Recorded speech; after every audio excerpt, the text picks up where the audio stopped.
Senate will come to order. Will the clerk please call the roll?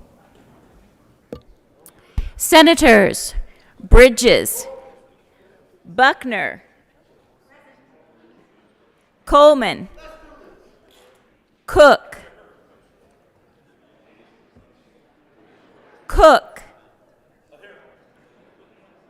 Coram, Danielson, Donovan, Fields, Gardner, Janal,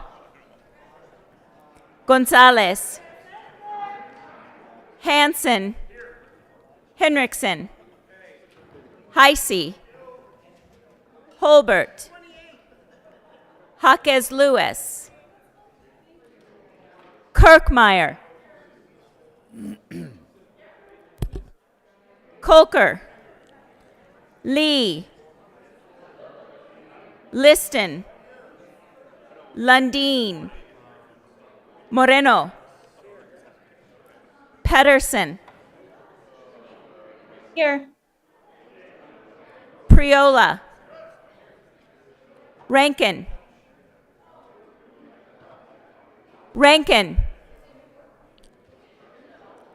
Rodriguez, Scott, Simpson,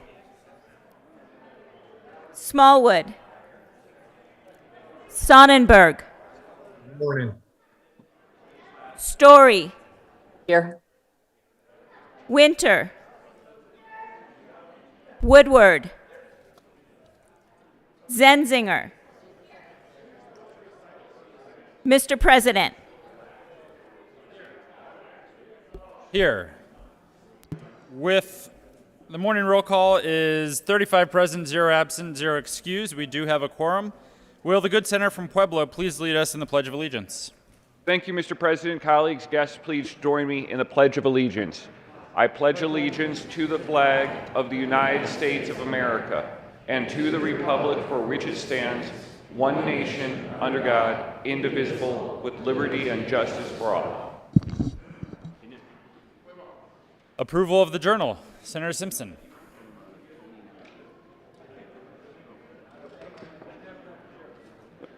Thank you, Mr. President. Good morning, colleagues. I move that the reading of the Journal of Tuesday, April 12, 2022 be dispensed with and that the journal be approved as corrected by the Secretary. You have heard the motion. All those in favor say aye. All those opposed, no. The ayes have it, and that motion is adopted.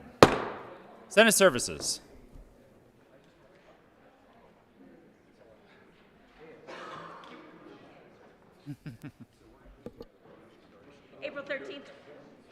April 13th, 2022, correctly engrossed Senate Bill 146, 166, 183, and 188, correctly revised House Bill 1025, 1213, 1288, 1295, correctly re-revised House Bill 1340, correctly enrolled Senate Bill 100 and 116. Committee reports. April 12th, 2022, Committee on Local Government. After consideration on the merits, the committee recommends the following. House Bill 1225 be referred favorably to the Committee on Appropriations. Committee on Transportation and Energy. After consideration on the merits, the committee recommends the following. House Bill 1253 be amended as follows, and as so amended be referred to the Committee of the Whole, a favorable recommendation. After consideration on the merits, the committee recommends the following. House Bill 1249 be referred favorably to the Committee on Appropriations. State Veterans and Military Affairs. After consideration on the merits, the committee recommends the following. House Bill 1307 be referred to the Committee of the Whole, a favorable recommendation, and with a recommendation that it be placed on the consent calendar. Senate Bill 174 be referred to the Committee of the Whole, a favorable recommendation. House Bill 1297 be referred to the Committee of the Whole, a favorable recommendation. Majority Leader Moreno. Thank you, Mr. President. I move the Senate proceed out of order for a moment of personal privilege by an assortment of senators from various geographic regions across the state. You have heard the motion. All those in favor say aye. Those opposed, no. The ayes have it. The Senate will proceed out of order for a moment of personal privilege by miscellaneous senators. Senator Bridges. Thank you, Mr. President. I request a moment of personal privilege. Granted. Today is Tech Day here in Colorado, made official by the governor of this state. There is, in fact, a proclamation declaring it, and I would like to read it for you all in full in 3 parts. As members of the Joint Technology Committee, we're proud to have folks from Colorado's tech industry here today to proclaim this as Colorado Tech Day. Whereas the state of Colorado has emerged as the tech hub between the coasts, and whereas from startups to major technology corporations, nearly 11,000 technology and information companies are located in Colorado. And whereas a new tech company is launched on average every 72 hours here in Colorado. Senator Priola. Thank you, Mr. President. May I request a moment of personal privilege? Granted. Thank you. Whereas Colorado's tech sector has the direct impact of $52 billion, or 15% of the state economy, making it the 12th largest tech industry nationally and the nation's 4th largest as a percentage of states' economy at large. And whereas Colorado has the 3rd highest concentration of high-tech workers in the country, and whereas Colorado's 146,000 technology and information jobs provide Colorado's competitive salaries compared to the average private sector work. And Senator Kolker. Thank you, Mr. President. Request a moment of personal privilege. Granted. Whereas at the end of 2020, net tech employment in Colorado stood at 313,260 workers, 10.8% of Colorado's overall workforce, and the 15th highest total among all states. And whereas Denver ranks in the top 10 cities for technology startups, and whereas state agencies like the Governor's Office of Information Technology and the Office of Economic Development and International Trades, along with industry organizations like Colorado Technical Association, support and promote the industry through collaborative programs, events, and initiatives. Senator Bridges. Thank you, Mr. President. Therefore, I, Jared Polis, that's not me, but that's what it says, Governor of the state of Colorado, just to be clear, do hereby proclaim April 13th, 2022 as Tech Day. Thank you very much, colleagues. Enjoy your day of tech.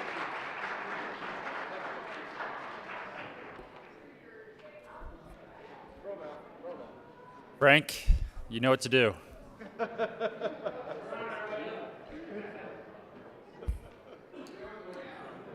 Senator Hansen. All right. Mr. President, I request a moment of personal privilege. Granted. Members, we would like to formally welcome the members of the Sikh community to the Capitol today. Thank you so much for sharing the invocation with us this morning. Tomorrow, April the 14th, marks the Sikh holiday of Vaisakhi. It marks the day to celebrate when Sikhism was born as a collective faith in 1699. And we really appreciate the Sikh community sharing the morning prayer with us this morning. Sikhs originate from the Punjab region of northern India and represent the 5th largest religion in the world. There are currently more than 30 million Sikhs around the world who celebrate Vaisakhi every year, and the Sikh community of Colorado is proud to bring this wonderful celebration to the Capitol today. And fortunately for all of us, they will be sharing a wonderful lunchtime meal, traditionally known as the langar, and it's a community kitchen open to all. And so we're really pleased to have the Sikh Colorado community with us at the Capitol, sharing this wonderful tradition, this wonderful holiday.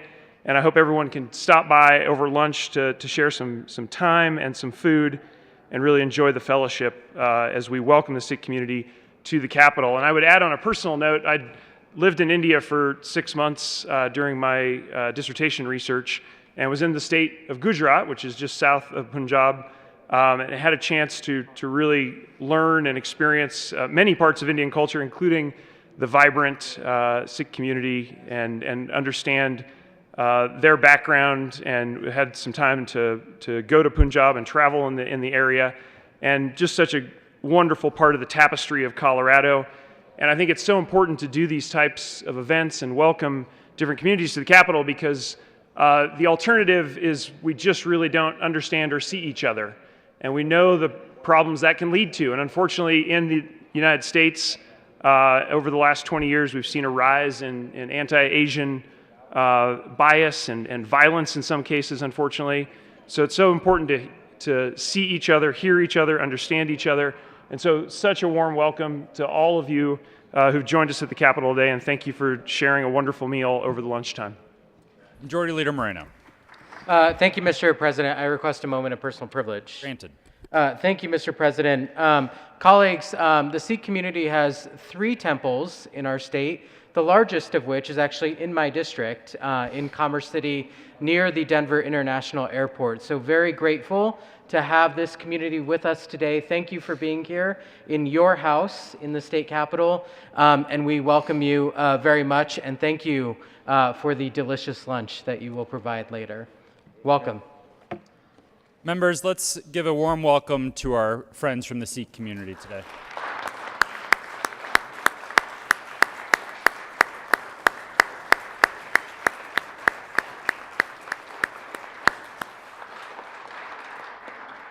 Thank you for being with us here at the Capitol.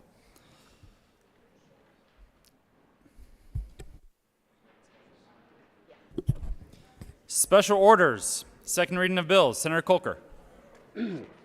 Thank you, Mr. President. I move the Senate resolve itself into the Committee of the Whole for the consideration of special orders, second reading of bills.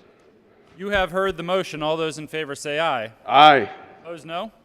The ayes have it, and the motion is adopted. The Senate will resolve itself into the Committee of the Whole for the consideration of the special order, second reading of bills, and Senator Kolker will take the chair.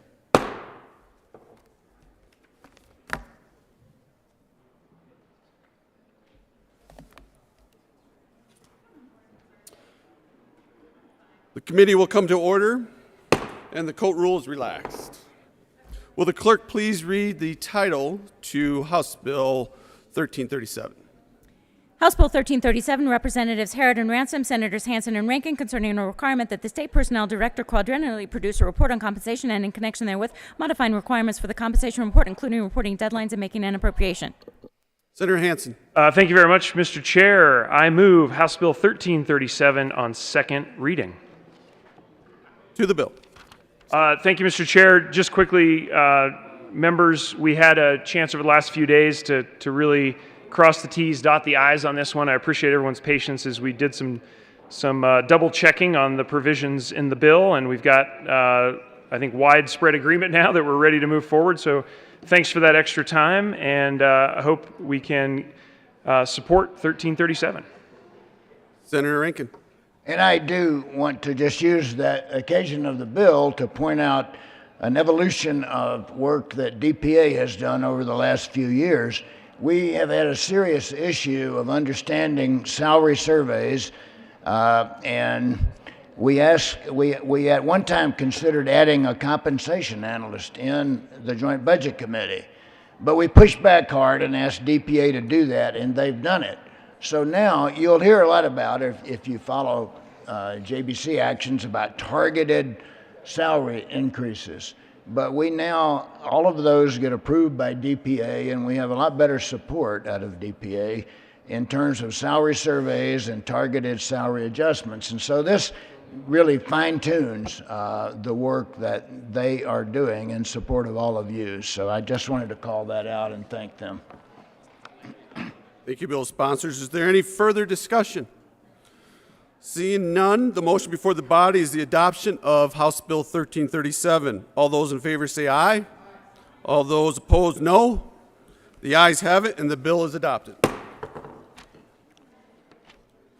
Majority Leader Moreno. Thank you, Mr. Chair. I move the committee rise and report. The motion before the committee is to rise and report. All those in favor say aye.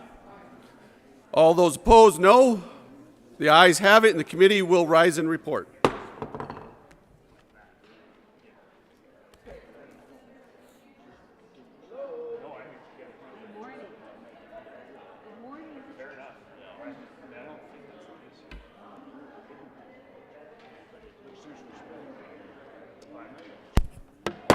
Senate will come to order. Senator Kolker.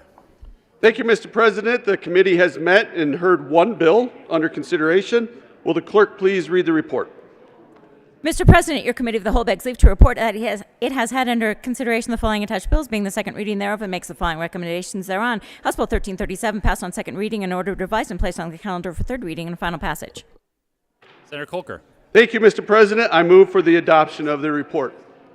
The motion is the adoption of the committee of the whole report. Are there any no votes? With a vote of 35 ayes, 0 no, 0 absent, 0 excused, the committee of the whole report is adopted. House Bill 1337 passed in second reading in order to revise and placed on the calendar for third reading and final passage.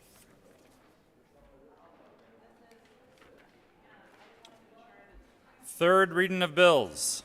Consent calendar. Will the clerk please read the titles to all of the bills on the consent calendar? House Bill 1288, Representatives Titonen and Soper, Senators Smallwood and Fields, concerning increasing access to assistance for victims by providing immunity from prosecution for the offense of prostitution in specific circumstances. House Bill 1213, Representatives Young and Peakle, Senator Buckner, concerning the continuation of the regulation of speech-language pathologists by the Director of the Division of Professions and Occupations in the Department of Regulatory Agencies, and in connection therewith implementing the recommendations in the Department's Sunset Review. Senate Bill 166, Senator Donovan, Representatives McCormick and Will, concerning the permanent extension of the period of time that the Colorado Non-Game Conservation and Wildlife Restoration Cash Fund Voluntary Contribution Checkoff Program will appear on the state individual tax return form. Senate Bill 183, Senators Winter and Gardner, Representatives Duran and Weisman, concerning programs that provide services to crime victims. Senate Bill 188, Senators Field and Coram, Representatives Robertson Titone, concerning behavioral health support for advocates in the criminal justice system, and in connection therewith making an appropriation. Majority Leader Moreno. Thank you, Mr. President. I move for the passage of all the bills on the third reading consent calendar, which includes House Bill 1288, House Bill 1213, Senate Bill 166, Senate Bill 183, and Senate Bill 188. Is there any discussion on any of the bills? Seeing none, the motion is the passage of all the bills on the third reading of bills consent calendar. Are there any no votes? Senator Smallwood. Thank you, Mr. President. I'd like to be recorded as a no vote on House Bill 1213. Senator Smallwood will be recorded as a no on House Bill 1213. Minority Leader Holbert. Thank you, Mr. President. I ask to be recorded as a no vote on Senate Bill 188.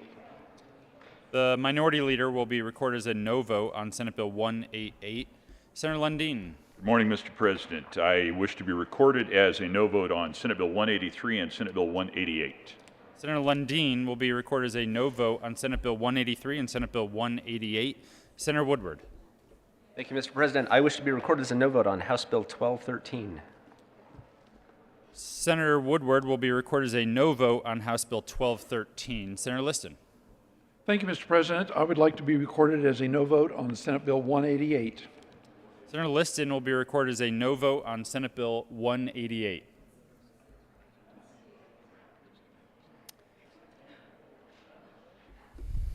With a vote of 35 ayes, 0 no, 0 absent, 0 excused, House Bill 1288 is passed. Co-sponsors. Majority Leader Moreno. Senators Kolker, Lee, Jaquez Lewis, Fields, Gonzalez, Buckner,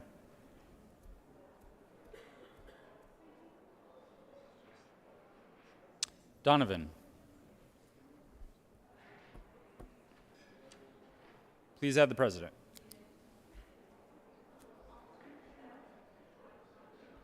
With a vote of 33 ayes, 2 noes, 0 absent, 0 excused, House Bill 1213 is passed. Co-sponsors. Senators Janal, Hansen, Gonzalez, Story, Kolker, Fields,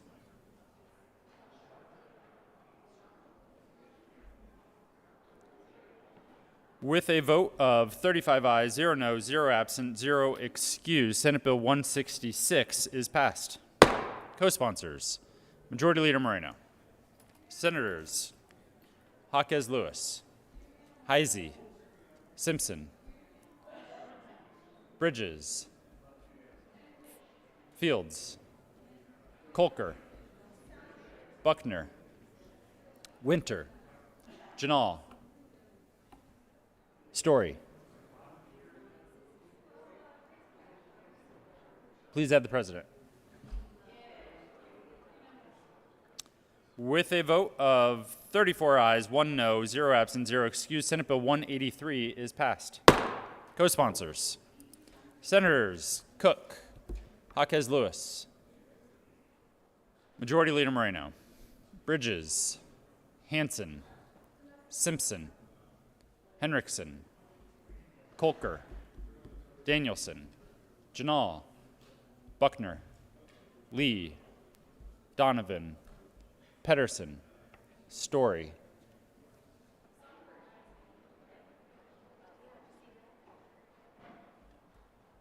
Priola,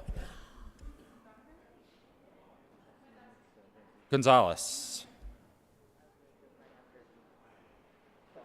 Please add the president.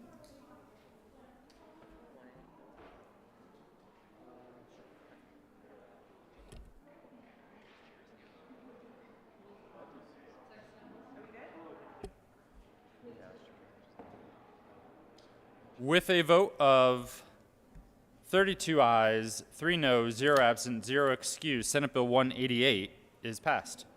Co-sponsors: Majority Leader Moreno, Senators Jaquez Lewis, Lee, Winter, Buckner, Story, Sonnenberg, Pedersen, Zenzinger, Kolker.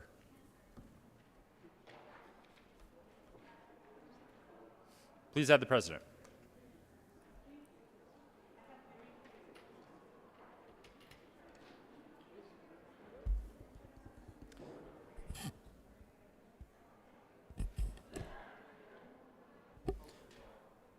Third reading of bills, final passage. Will the clerk please read the title to House Bill 1025? House Bill 1025, Representative Benavides, Senator Kolker, concerning the repeal of infrequently used tax expenditures and in connection therewith making an appropriation. Senator Kolker. Thank you, Mr. President. I move for House Bill 1025 for passage on third reading. Is there any discussion? Seeing none, the motion is the passage of House Bill 1025. Are there any no votes? Senators Cook, Scott, Woodward, Smallwood, Minority Leader Holbert, Lundeen, Gardner, Kirkmeyer, Simpson, Sonnenberg. With a vote of 25 ayes, 10 noes, 0 absent, 0 excused, House Bill 1025 is passed. Co-sponsors: Majority Leader Moreno, Senators Gonzalez, Buckner, Rodriguez,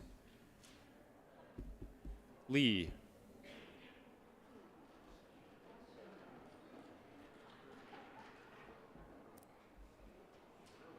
will the clerk please read the title to Senate Bill 146?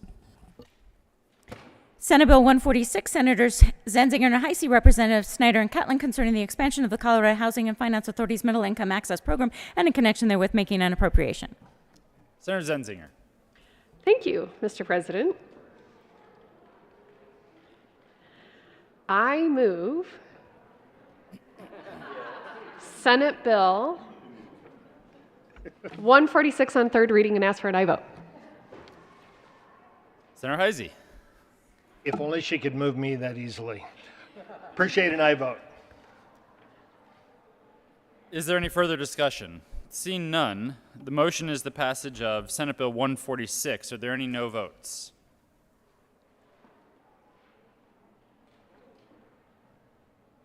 Senators Sonnenberg, Lundeen. With a vote of 33 ayes, 2 noes, 0 absent, 0 excused, Senate Bill 146 is passed. Co-sponsors: Senators Minority Leader Holbert, Majority Leader Moreno, Simpson, Jaquez Lewis, Bridges, Fields, Henriksen, Rodriguez, Gonzalez, Janal, Buckner, Lee, Winter, Donovan, Story, Pedersen. Danielson. Please add the president. Majority Leader Moreno.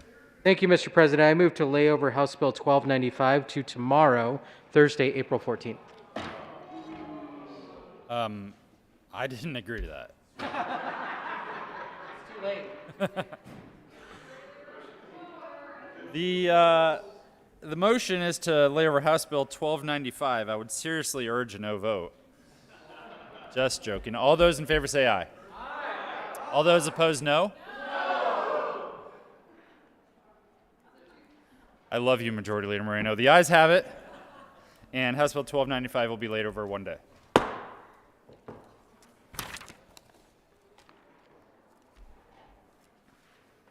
General orders, second reading of bills. Senator Kolker.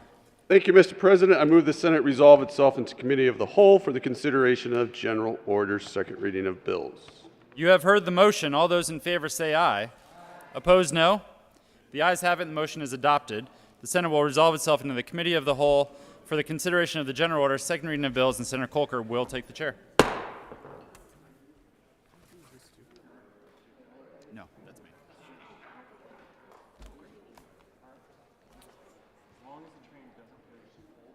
The committee will come to order, and the Colt rule is not relaxed. Will the clerk please read the title to Senate Bill 176? Senate Bill 176, Senators Hansen and Rankin, concerning funding of work required for early-stage front-range passenger rail corridor development. Senator Hansen. Thank you, Mr. Chair. I move Senate Bill 176 and the Appropriations Committee report on second reading. To the Appropriations Committee report. Thank you very much. Members, we do have a couple of amendments to the committee report, so I will get those on the desk.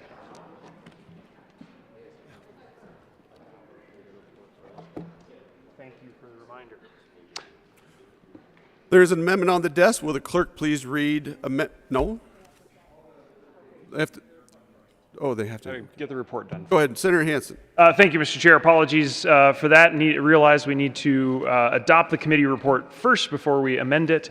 And with that, I ask for your approval of the Appropriations Committee report, which includes the money attached to performing the work proposed in the bill, which is the NEPA, or environmental performance work, as well as master plan and other work associated with the development of the site.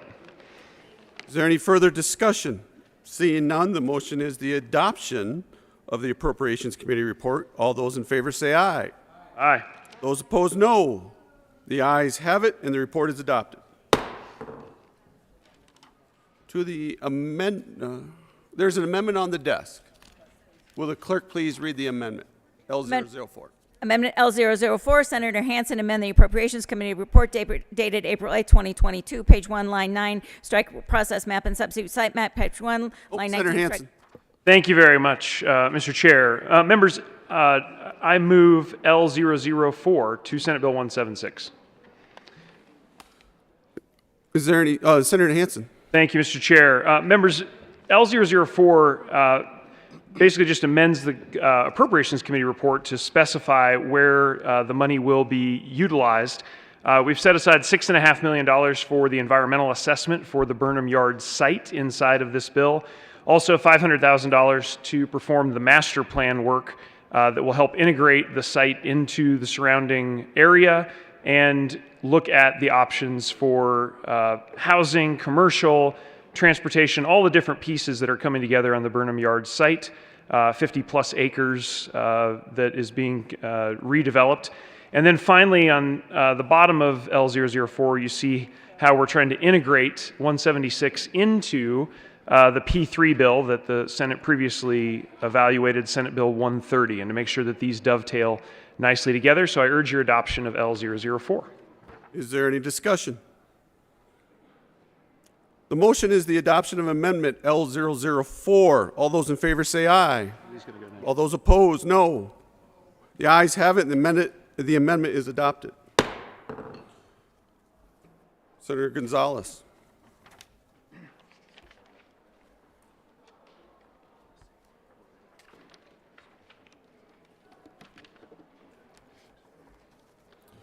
There is an amendment on the desk. Will the clerk please read Amendment L005? Amendment L005. Senator Gonzalez. Thank you, Mr. Chair. I move L005 to Senate Bill 176. To the amendment. Thank you, Mr. Chair. My first opportunity to really dig into this policy came during the Appropriations Committee. The planning and vision for Burnham Yards is an important one. But Burnham Yards is located in my district, and it is nestled right in between some of the poorest communities in the state and also some of the biggest drivers of industry and some of the most affluent portions of our state. And so I find it important to ensure that the registered neighborhood organizations who are in the vicinity of the Burnham Yards rail property, along with community members, including disproportionately impacted community members, are also a part of the stakeholder process as the vision and the plans for the Burnham Yard rail development are built. And so in the language of the bill, I'm appreciative that the good senator from Southeast Denver and the good senator, or the East Denver, and the good senator from Carbondale did outline a number of stakeholders to involve in the process, but I wanted to ensure that the folks who live closest to this potential facility and and their organizations are included in this process. I ask for an aye vote. Is there, Senator Hansen? Thank you so much, Mr. Chair. And members, I also urge an aye vote on L005. I think this is a great addition to the bill. The original language of the bill was, I think, inclusive but not specific. And what L005 adds is some very specific direction to the stakeholder process. Super appropriate to add this to the bill and make sure that the communities that are adjacent and that will be most affected by changes on that site have a very clear conduit and seat at the table. So I urge your adoption of L005. The motion is the adoption of Amendment L005. All those in favor say aye. All those opposed, no. The ayes have it, and the amendment is adopted. To the Senator Kirkmeyer. Thank you, Mr. Chair. I'm not quite sure if I'm supporting this or not supporting this at this point, because I have a couple of questions. So my questions are this. I would like to know if this project went through the Transportation Planning Region or the MPO planning process that works and creates the 10-year development project list. I would like to know if this project was part of the 10-year development project list that is at the Department of Transportation. And I'd like to know when we were able to decide that we can vote or that we can select transportation projects, because last year during the budget process, when we brought forward amendments to fund specific transportation projects, we were told we don't do that. So even if it's in an enterprise, it still should have been going through at least some sort of thing, through some sort of process through the transportation planning regions as to whether or not they believe this is a project that should be funded in their region.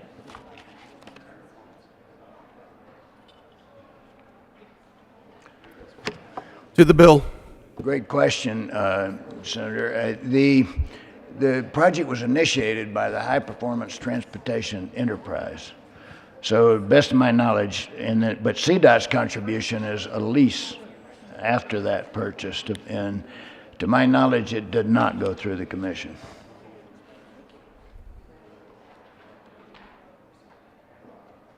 Senator Holbert. Thank you, Mr. Chair. I will be a no vote on Senate Bill 176. I realize this isn't about creating the Front Range Passenger Rail Corridor. We discussed that, I believe, last session or the session before. I just want to make the point that I hope that constituents in Douglas County are paying attention. I've heard some express a desire to see this Front Range passenger rail line run from New Mexico to Wyoming, Trinidad, I suppose, in Colorado, up to north of Fort Collins, Raton to Fort Collins. The most direct route between those locations, north to south, would be along the I-25 corridor. When you get to a place called Douglas County, that would mean this passenger rail line would be new track through Castle Rock. There's trains that run through Castle Rock, commercial cargo trains now. But if it were to follow the I-25 corridor, it would go through a community called Castle Pines Village. I haven't heard from a single constituent in the Castle Pines Village area. They actually are the current constituents of my colleague who also doesn't live in Parker. The commercial lines turn northwest after Castle Rock, north of Castle Rock, and go through a community called Sedalia. Now, people who live in Sedalia deal with commercial trains that run through Sedalia, and there's no overpasses. That's the old style, red flashing lights and bells and gates. And the people who live in Sedalia have to deal with those commercial trains, coal, for instance, that runs through their community day and night. Haven't heard a single constituent in Sedalia say, gosh, I wish we'd had more trains so that we would have to wait for more trains. Some of them are enormous, I suppose close to a mile long. I don't know, but they're really, really long. But the people in Sedalia have to sit there and wait for those trains to pass through in order to move about in their community, and people who live there have done that for decades. They're accustomed to doing that. But I've not heard from a single constituent in the Sedalia area. Those who live on the north side of the highway there are in Senate District 30, and I represent them, and those on the south side are represented by my friend in the 4th District currently. Now, some in Metro Denver and more urban areas might say, well, no problem. Part of this Front Range passenger rail will include some overpasses, one or more overpasses for Sedalia. Guess what the people of Sedalia don't want? Overpass. They don't want more trains. They don't want an overpass. If they wanted those things, they live in urban Denver. They live in suburban Denver. But if you go down to Sedalia, at least in the district that I represent, that's where the line is between suburban and truly rural communities. A friend, several years ago, went to work for the Intermountain Rural Electric Association that's based in Castle Rock. There was some discussion of how IREA might participate in the conversation in the community of having people move away from their traditional septic systems to a municipal sewer system. And I laughed. Get ready to take up arms, because those people don't want a municipal sewer system. They want to be left alone. And if you think that the people of Sedalia want a Front Range passenger rail system that brings people from anywhere into their community, I think you're wrong. I don't think they're looking to bring tourists into the Sedalia area. I'm thinking the majority who live in that community want to be left alone. They want to be left alone. I also think that the people who own some of the highest priced real estate in Colorado, at least on the Front Range, maybe not Aspen, but Castle Pines Village, are probably not looking to have a passenger rail line run up I-25 right by Castle Pines Village. Now, there might be some people who live in Castle Pines who would think it'd be great to have a rail station right next to their community and go get on that train. But I think that about 0 people who have invested in property in Castle Pines Village did so with the hopes that someday they'd have trains running by their homes. Maybe I'm wrong. I've been wrong before. But I pointed this out when we had the original discussion about establishing the Front Range passenger rail system. It's really hard and inconvenient to get from, Raton to Cheyenne and to go completely around Douglas County. So I just wonder if the people out in Elbert County, I think back to the super slab discussion, which was 25 years ago, is Elbert County looking for a passenger rail system to come through, Elizabeth? And then maybe it would circle around Douglas County and southern Arapahoe County. Maybe. I don't know. Now, does Douglas County have the ability to stop this Front Range passenger rail system? I don't know that either. But like I did before, I wanted to come up and take this opportunity. I'm hearing from elected officials in the Sedalia, Castle Rock, and Castle Pines Village area who are a hell no on this idea, because they're hearing from their constituents who have purchased land there, built homes there, and they're saying, no, they don't want it. Now, can you find some in those communities who do? I'm sure you can. I doubt this is 100% either way. But the elected officials in those communities and the majority of constituents are saying no.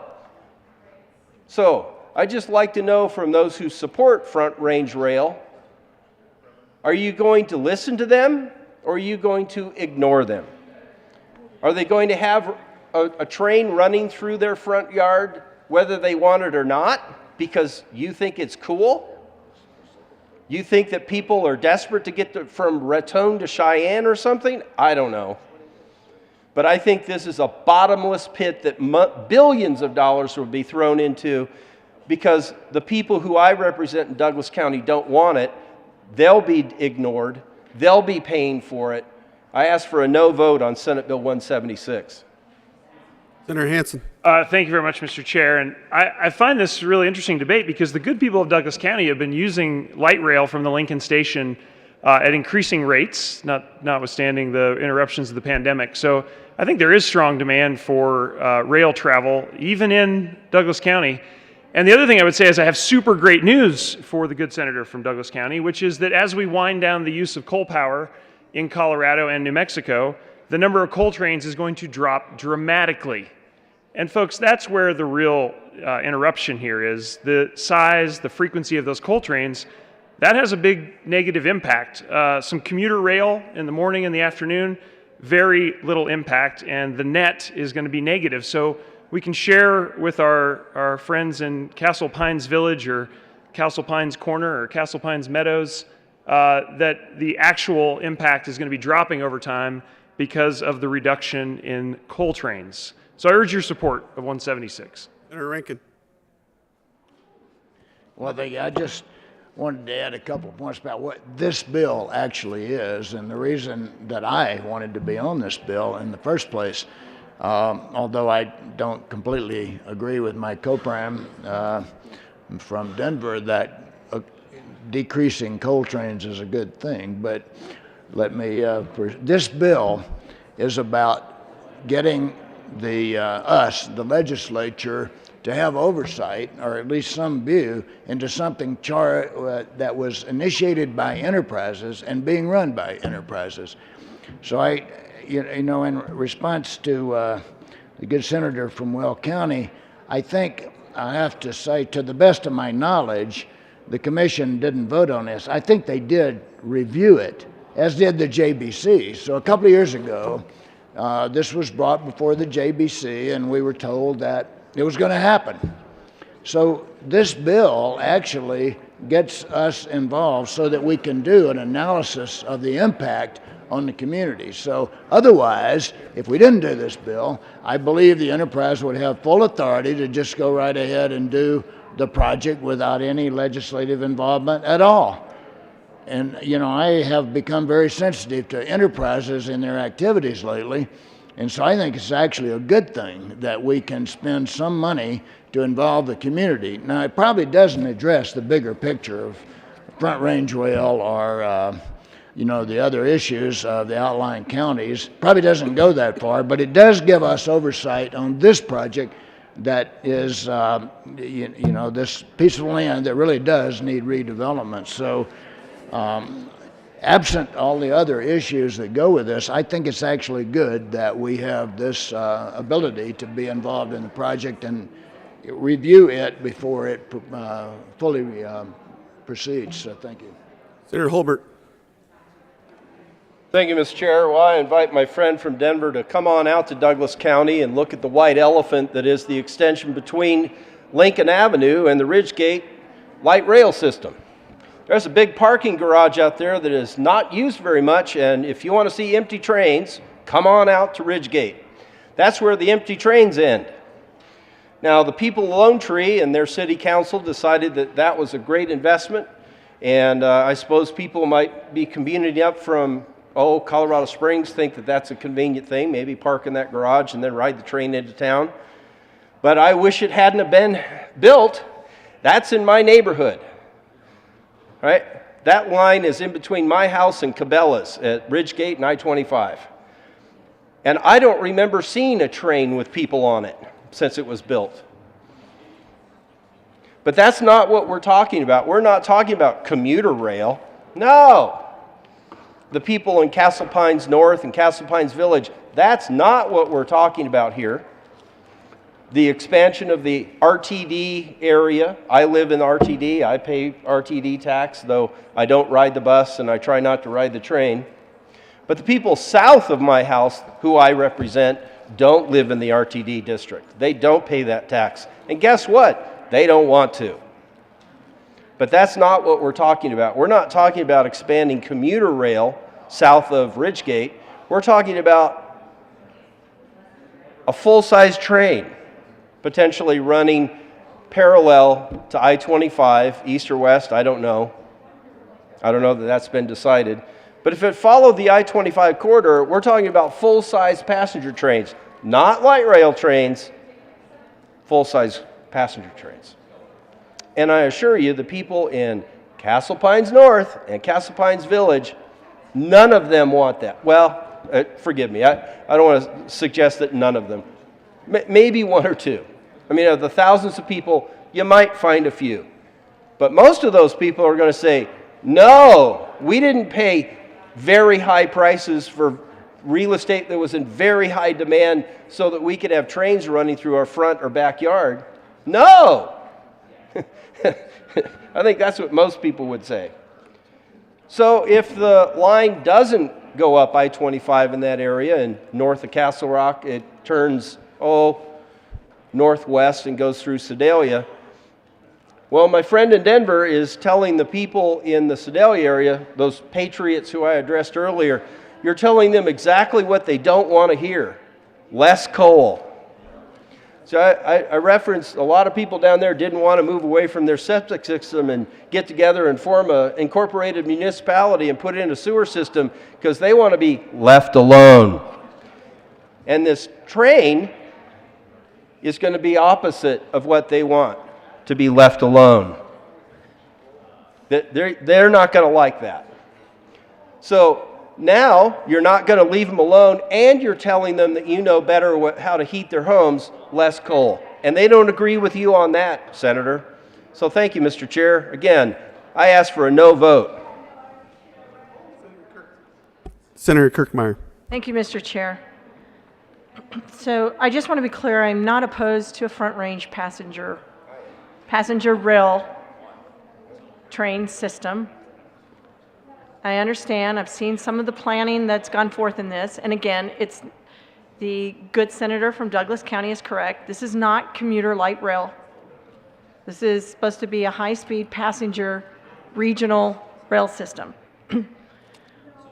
The reason why I stand in opposition to this bill, however, is because there is a process that's been put in place, and it actually was put in place all the way back, 1992, where we developed transportation planning regions. In fact, there are 15 of them. 5 of them are metropolitan planning organizations. 10 of them are rural transportation planning regions. There's a process by which projects go through, have adequate opportunity for the public to comment and be involved in. We did this whole big, huge deal 5 years ago where we went out with the transportation plan and made sure the public was engaged and heard from everybody what they wanted. And then we roll all that up into what is called regional transportation plans, where there are planning dollars associated with those about which projects get funded. And then from there, it's supposed to roll up into the state transportation plan. And the Transportation Commission created, this was a few years ago, I'm not going to know the exact date, but somewhere in the last 10 years, developed the 10-year development plan that has a list of projects that are available for funding. And I understand that it's an enterprise, just like I understand the bridge enterprise system. And those projects have to be in the transportation regional plans. Just like the other high performance areas, like, you know, when they were trying to do or are going to try and do, and they do tolling on I-25 or State Highway 36, those projects were still part of the regional planning process. So what concerns me here is, last year during the budget amendments, when I brought forward transportation projects that I thought we should fund with general fund money, I was told that we don't do that, that we don't overstep our bounds and we don't get to pick projects.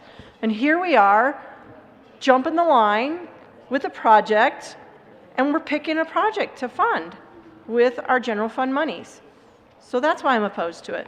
If we can't fund projects like I-25 North, which is Main Street, Colorado, is a national security corridor, it's a security of national significance, then I'm wondering why we're funding this project that didn't even go through the process.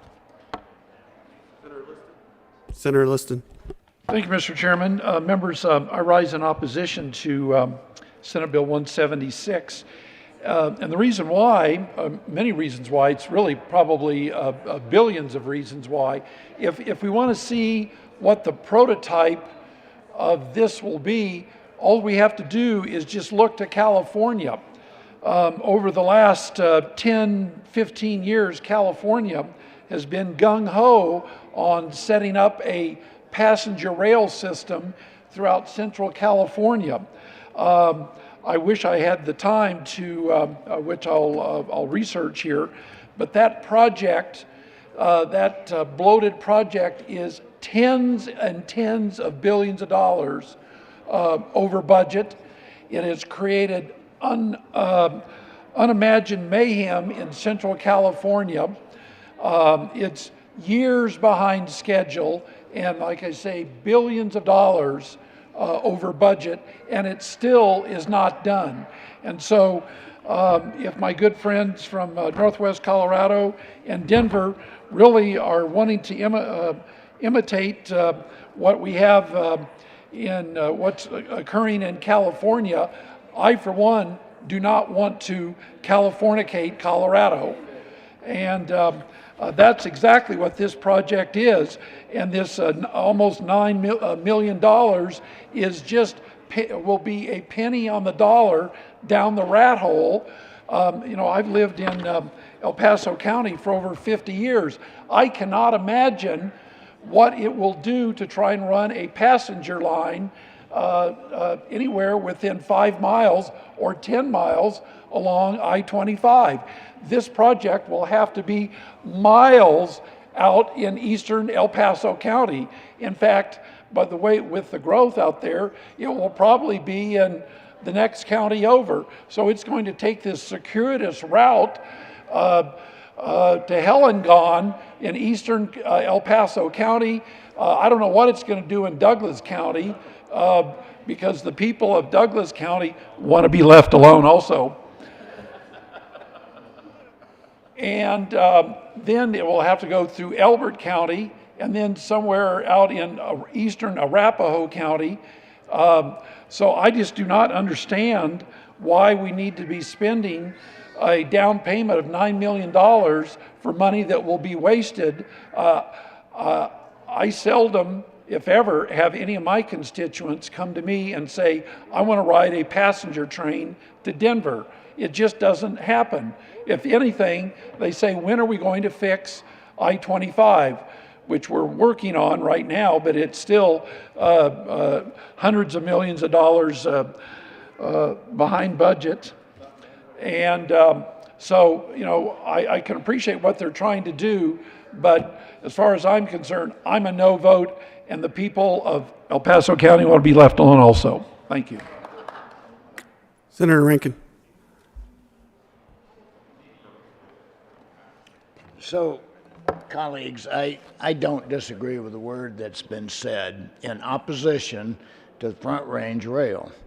Let me make it very clear. That's not what you're voting on. You are not voting on this project, yes or no. This has absolutely nothing to do with whether or not this project proceeds. And several of you have come up here and argued, you've argued strongly that you don't want that Front Range Rail. This has nothing to do with a yes or no vote on whether or not the Front Range Rail proceeds. It has absolutely, matter of fact, nothing to do with whether the Burnham Yard project proceeds. What it has to do with is the legislature having any oversight at all or any insight into this project, because it was started by, it's funded by, and it's run by enterprises. And it did follow. Look, they came before the Joint Budget Committee last year, and I actually asked them, what are you doing here? Why are you even here in front of the Joint Budget Committee? Because we have no authority, yes or no, on your project. So the reason I'm on this bill is exactly all the arguments that you are all making. That we should not let these things proceed without the legislature being involved. So I ask for your yes vote, not up or down on the project, but whether or not the legislature has any ability to evaluate the project before it goes forward.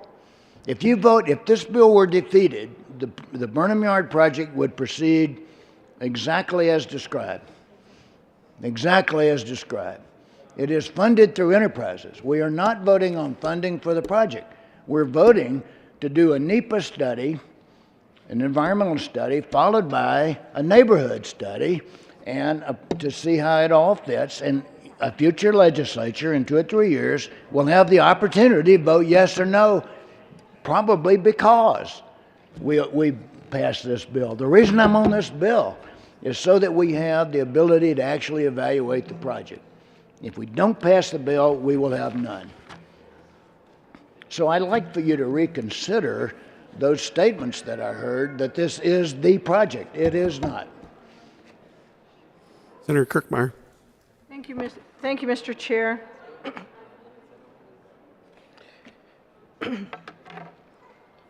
I certainly understand the good senator from Carbondale's comments with regard to enterprises. And I have a pretty good understanding of enterprises, but the good senator from Carbondale has done a very good job of informing and educating, I believe, at least the Republican caucus, on the enterprises and the issues that arise with why we have so many enterprises and what that causes and what that does to our budget and how essentially those become offline. And I agree 100% with the good senator from Carbondale with regard to the enterprises.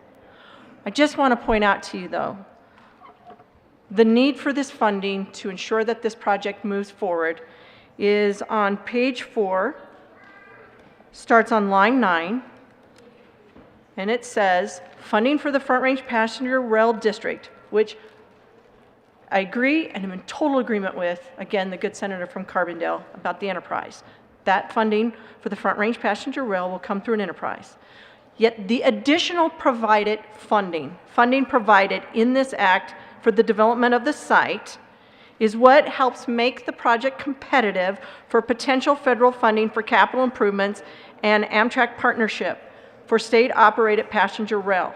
So they need our money from us outside of the enterprise so that this project can move forward and become competitive and go after federal funding. Without it, they don't move forward with their project, or they have to go find other means, or they have to wait till their enterprise actually has enough funds to make them more competitive and they can go after federal funding. That's what our money is doing. So it is help advancing a project that didn't go through the process totally. I know, because I was chair of the Upper Front Range Transportation Planning Region. I served on the state for 20 years. I served on the state's Transportation Advisory Committee, and this project didn't go through all of the processes that it needed to go through, and it did not get At least it's not in the upper Front Range Transportation Plan when I left 2 years ago. Senator Rankin. Just to clarify, the enterprise has already purchased the property. It will proceed. Senator Kirkmeyer.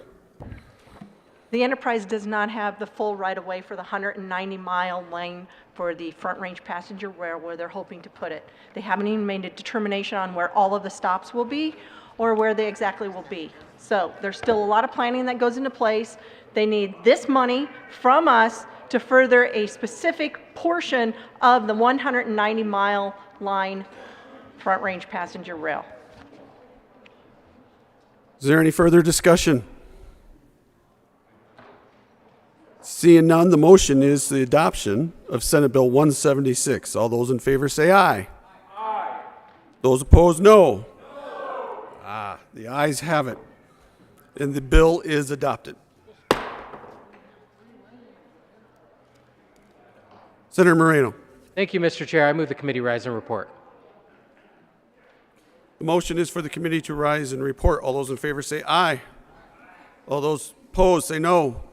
The ayes have it. The committee will rise and report.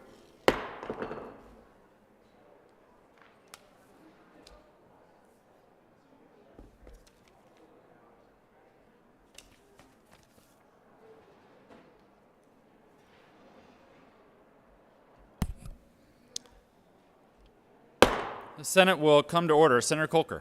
Thank you, Mr. President. The committee has met and had one bill under consideration. Will the clerk please read the report?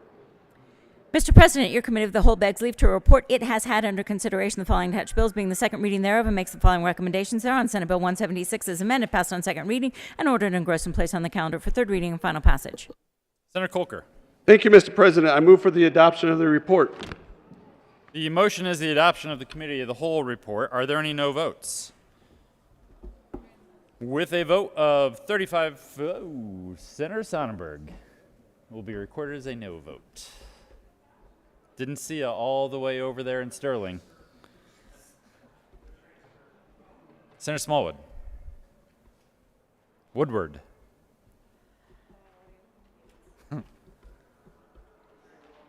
With 32 ayes, 3 no, 0 absent, 0 excused, the committee of the whole report is adopted. Senate Bill 176 is amended, passed on second reading, and ordered engrossed, and placed on the calendar for third reading and final passage.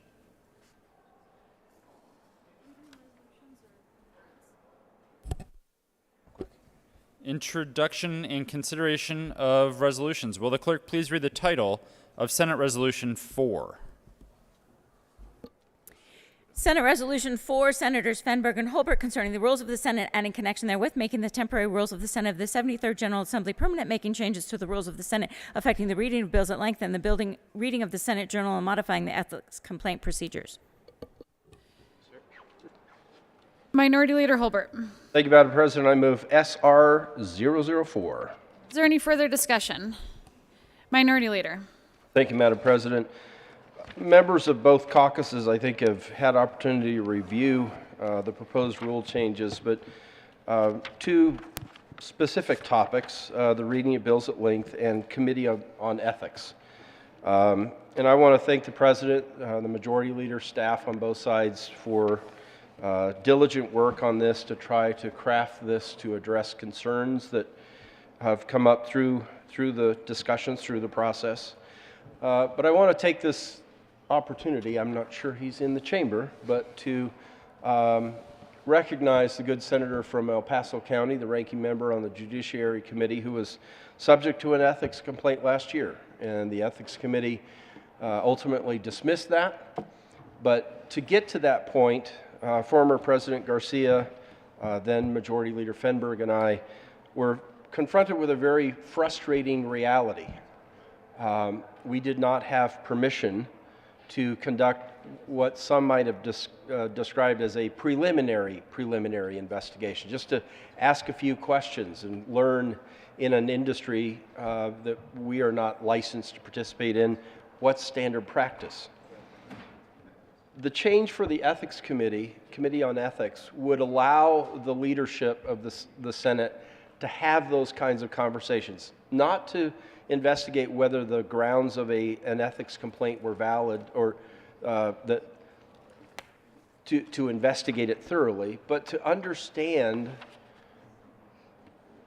the conditions, the validity of the complaint. Had we been able to talk with each other, ask a few questions of one resource outside of the Capitol, I think that the decision to move that complaint forward to an ethics committee might have been different. But the rules didn't allow us to do that.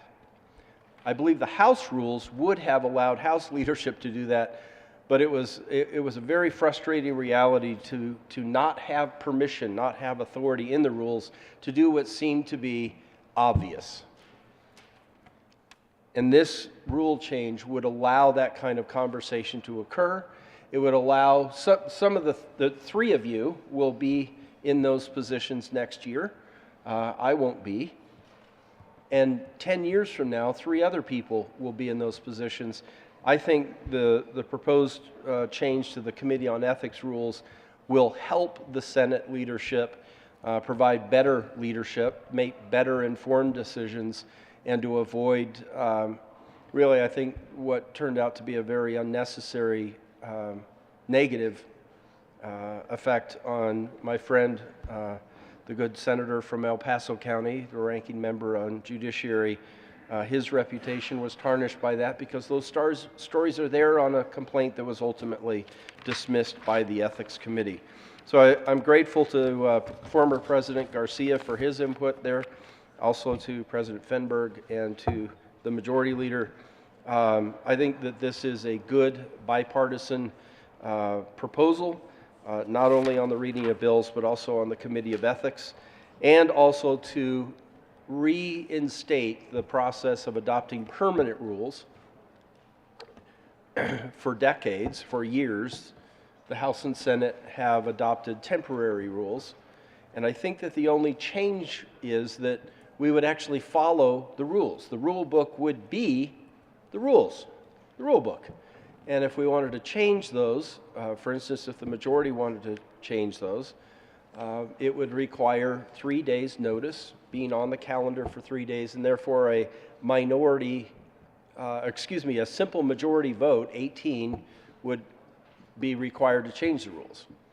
What we're proposing today requires 2/3, 1 day notice. That's what's in the rules. But if we don't adopt permanent rules, the majority, not pointing fingers, not suggesting they would, but the majority could change the rules on 1 day's notice. And that's frustrating. We found that out in a heated moment when OLLS came up in a prior session and said, you understand these aren't the permanent rules. What? So we've had that discussion. And again, I want to thank my colleagues. I think this is good leadership. I think this is a good proposal, and happy to answer any questions, but I hope that these changes pass unanimously. Thank you, Mr. Chair. Madam President, excuse me. It's all good. President Fenberg. Thank you, Madam President. I agree with everything that's been said about this resolution. I think largely this is not a big departure from how we already operate. I think really what this does is it creates clarity and transparency on how we proceed, especially in times of conflict, which I think is when you need it the most. So it does make those updates to reading bills at length. It does turn our temporary rules into permanent rules. And by permanent, just to clarify, we mean 4 more weeks. This is a decision that every legislature has to decide, of course. But I think it's important. I think it's a precedent that we are doing, and I think it's important to ensure that there's trust in transparency and clarity on how the rules of the road will be used and applied in good times and in difficult times here in the chamber. So I appreciate all the conversations that I think we probably started about 2 years ago. And we're just now getting around to it. And in some ways, I think we asked ourselves, is this even worth doing? but I think for the reasons discussed, it is. It provides some updates and clarity on practice that I hope will live on and be in the DNA of how this chamber operates even after we're gone. So appreciate the collaboration and the work, and urge an aye vote. Any further discussion? The motion is the adoption of SR 4. Are there any no votes? Please add this President Donovan. With a vote of, as a no vote. With a vote of 34 ayes, 1 no, 0 absent, and 0 excused, SR 004 is adopted. Co-sponsors.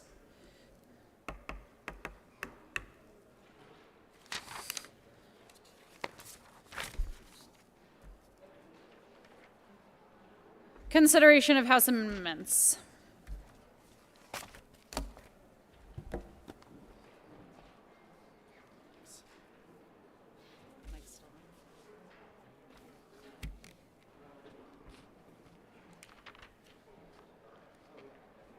Will the clerk please read the title to Senate Bill 10?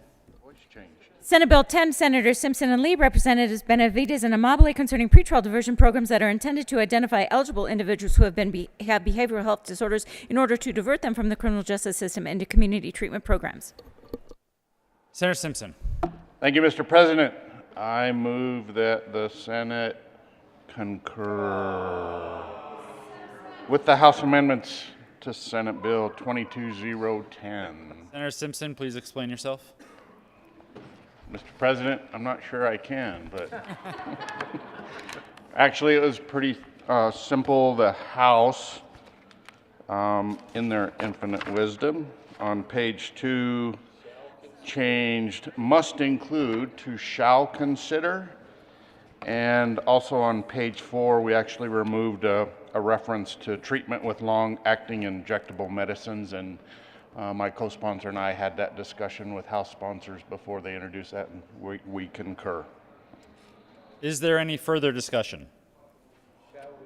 The motion is that the Senate concur with House amendments to Senate Bill 10. Are there any no votes? With a vote of 35 ayes, 0 no, 0 absent, 0 excused, the motion is adopted. Senator Simpson. Thank you, Mr. President. I move for the repassage of Senate Bill 22010. The motion is the passage of Senate Bill 10. Are there any no votes? Cindy. With a vote of 35 ayes, 0 no, 0 absent, 0 excused, Senate Bill 10 is repassed. Co-sponsors.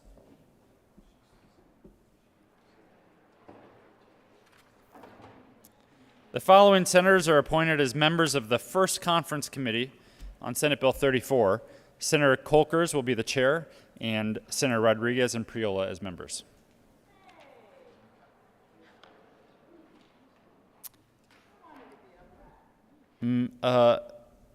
Message from the House. April 13, 2022, the House has passed on third reading and transmitted to the Revisor of Statutes House Bill 1306 and 1282, amended as printed in House Journal April 12, 2022. The House has passed on third reading and transmitted to the Revisor of Statutes House Bill 1316. Message from the Revisor. April 12, 2022, we herewith transmit without comment as amended House Bill 1278, without comment House Bill 1316, without comment as amended House Bill 1282 and 1306. Announcements. Senator Zenzinger. Thank you, Mr. President. I'd like to request a moment of personal privilege. Granted. Members, I'd like to ask for your attention. The State Board of Education is seeking comment today on a proposal that will entrench and institutionalize bigotry by barring the discussion of LGBTQ issues below the 4th grade. Like other marginalized groups throughout America's history, erasure has been one of the tools used to deny the humanity and contributions of the minority. Social studies should be the study of how we live together as a society. We do not do this by pushing our neighbors into the shadows. We do this by holding each other up higher. Bias has been weaponized as a political tool throughout history, and today it is on our doorstep. And we, here, stand before this chamber to take a stand against this bias. We hope that Colorado will draw the line against bigotry and support the LGBTQ community, because these are our children, these are our schools, this is our shared community and our shared history. We call on the State Board of Education to recognize the deeply problematic issue encumbered in the proposal that they are considering today and take a firm stance against this poisonous bigotry. Thank you.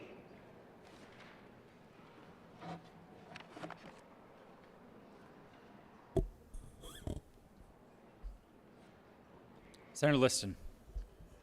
Thank you, Mr. Chair. Mr. Chair, I would like to make an announcement, just to do a shout out to our good president, Joe Biden. And under his administration, inflation has now hit a 41-year high, an all-time high. It's not seen 8.5%. And in fact, also tribute to our good president is the Producer Price Index came out today, and it hit another all-time high of 11.5%. So a shout out to our good president, Joe Biden. Senator Liston, you called me the chair twice. I think it would be appropriate, given inflation, to fine you $5 each.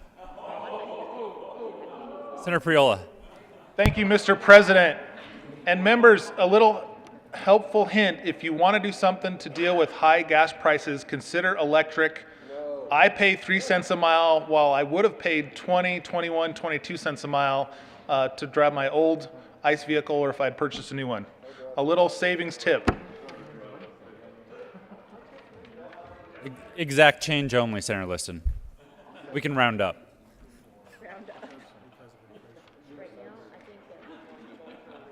Senator Gonzalez. Thank you, Mr. President. To members of the Senate Finance Committee, we will be meeting at 1:30 this afternoon in the Old Supreme Court. We will be hearing the bills that are listed on the calendar in a different order.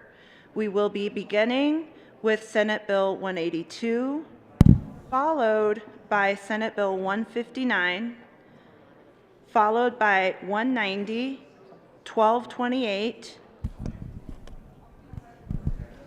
173, 1232, and 178, in that order. Thank you very much. We'll see you at 1:30. Senator Fields. Thank you, Mr. President. Good morning, colleagues. The Senate Health and Human Services Committee will meet today at 1:30, and we have 4 bills scheduled, but we will only hear 3.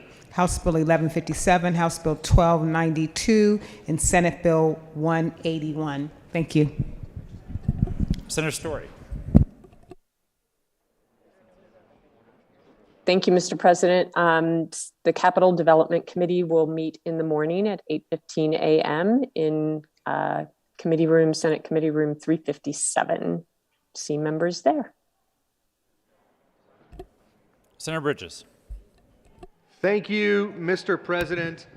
Yesterday I announced that the Senate Education Committee tomorrow would meet upon adjournment, pending conversations with folks who are planning to testify on bills. I've since heard from those folks, and moving to on adjournment has severely messed with those schedules.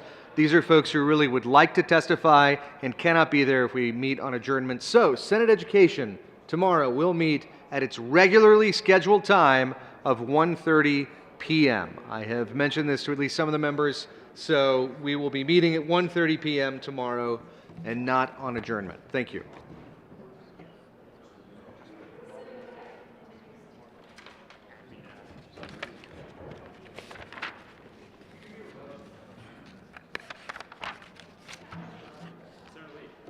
Senator Lee. Thank you, Mr. President. This is just a reminder that the Senate Judiciary Committee will be meeting tomorrow for the schedule on the schedule, but we're going to be meeting on adjournment as opposed to in the afternoon with a clock. Minority Leader Holbert. Thank you, Mr. President. Your Avs update. The Florida Panthers have now achieved the same number of points this season as have our Colorado Avalanche. They are tied now at 110 points in the 82-game season, but I would point out that the Panthers have achieved 110 points after playing 73 games, and the Avs are at 110 points after only 72 games. So if the Colorado Avalanche prevail tonight at 7:30 against the LA Kings, then they will be at 112 points and clearly in first place. They do hold first place because they have achieved 110 points in fewer games. But I invite you tonight, TNT will be carrying the game. If you ordinarily do not get the Avalanche games because you don't have access to the Altitude Network. And some have asked, how are you watching Avalanche games here in Metro Denver if you're not aware of DirecTV streaming? Check it out. You don't need a satellite dish, but you can see the games. And I believe there's also another provider. I don't remember the name of it, but you can see the games if you're in Metro Denver. Go check out the providers that do carry the Avs. Thank you, Mr. President, and go Avs! Members, we are just trying to clarify one thing for the Joint Budget Committee Conference Committee. So apologies, but we are going to stand in a very brief senatorial 5. I thought I could ramble about the Avs long enough to get that all figured out.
Majority Leader Moreno. Thank you, Mr. President. Colleagues, the Conference Committee on the Long Bill is scheduled to meet today at 2:30 p.m. They will be adding House Bill 1340, which is capital-related transfers of money, so the money that goes from the general fund to the capital construction fund. They will be adding that to their Conference Committee agenda. So I wanted to make that announcement that Conference Committee on 1340 will happen along with the long bill on 1329. James Lee. Secret, undisclosed location. Yeah. I think it's somewhere in Parker, right? Some great spots down there. Senator Hansen. Thank you very much, Mr. President. And I would request for the Conference Committee that we are given permission to go beyond the scope of the differences between the two chambers.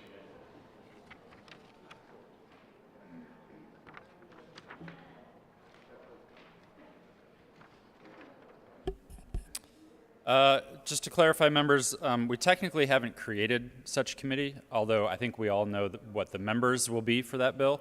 But in response to your request from the House for a conference committee on House Bill 1340, the Senate conferees are Senator Hansen, Chair, Senator Zenzinger, and Senator Rankin on the first conference committee on House Bill. 1340. It is. It is.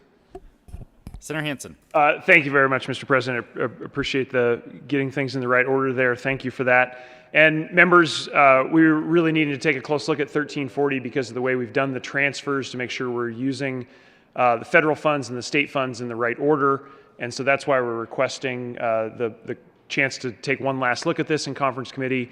And I would ask that we are given permission to go beyond the scope of the differences between the two chambers in that conference committee. The motion before the body is to grant permission to the conference, to the conferees on the first conference committee on House Bill 1340 to go beyond the scope of the differences between the two houses. All those in favor say aye. Aye. All opposed, no. The ayes have it, and permission is granted. Majority Leader Moreno. Thank you, Mr. President. I move the Senate recess until 12 p.m. today. Colleagues, you do not need to return. We are just reading across bills and introducing bills. You have heard the motion. All those in favor say aye. Those opposed, no. The ayes have it, and the Senate will recess until noon today.